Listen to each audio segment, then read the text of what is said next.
That's pretty impressive. That's pretty impressive. All right, Guardians fans. Who is a Guardians of the Galaxy fan?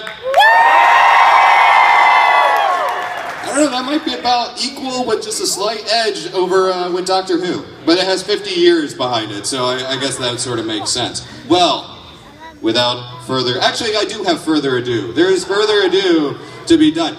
I want you guys to break out your cell phones, get your tablets going, post, tweet, Vine, Facebook, and make your friends at home jealous that they are not here, and share the love and say, hey man, this is why you gotta be at Comic-Con. And also, make certain to use hashtag #ConLife in all of your posts. Why? I will tell you why.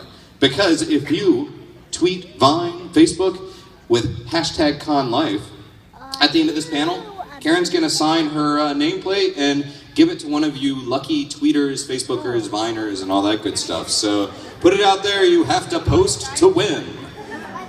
All right, now without further ado, of course, you know this lovely young lady from Selfie. Of course, you know this lovely young lady from Guardians of the Galaxy. Of course, you know her from Doctor Who.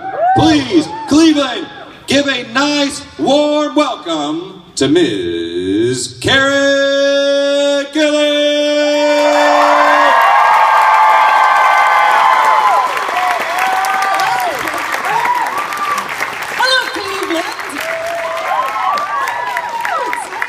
I know. Cleveland has been a fun town. It has. There's lots of snow. Yeah. Like a lot of snow. Yeah. Yeah, you don't get a lot of snow in LA. Not really. Although you do in Scotland, so I'm feeling pretty at home right now. Yeah. Well, when the haggis dish comes out as well. Yeah, with all the haggis here in Cleveland. Yeah, exactly.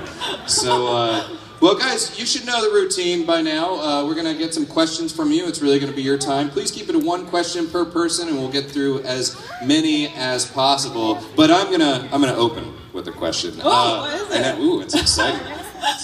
I know for a fact that you were just presented with a Funko toy in your likeness of Nebula. So, what was your?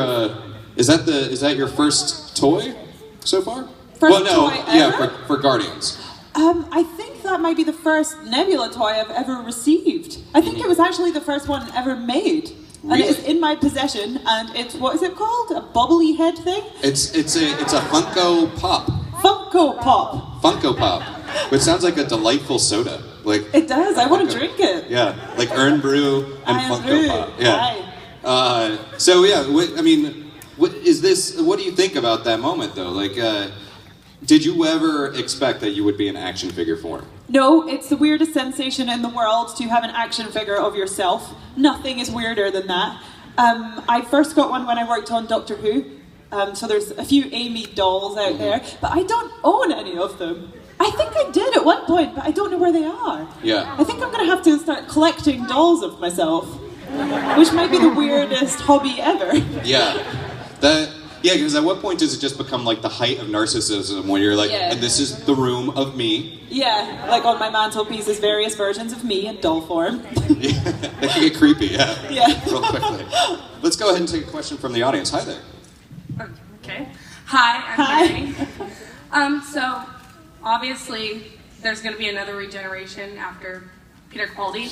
Yes. What's your opinion on that doctor being a girl? I am all for a female doctor. I'm willing to play the part. No, that would be weird. That wouldn't make any sense. But I think a female doctor would be great. I think someone with the sort of gravitas that's required for the part would be really good. And I think that people were probably skeptical of a female captain in Star Trek, and then Catherine Janeway worked really well. So I think it would be great. All right, good question. Do you think that a female doctor, because Matt played his doctor in a very specific way, Capaldi is doing his like a little bit grumpier, but still sort of that likable grump. What would be the characteristic of her? Do you think she should be a little bit on the silly side? You said gravitas, but grumpy gravitas? Or? Oh, yeah. I love it when the Doctor is really silly. That's my favourite part of the character. So someone really silly who can maintain a sense of gravitas, which isn't the easiest thing to do, would be great. And we have a very special guest here, I think.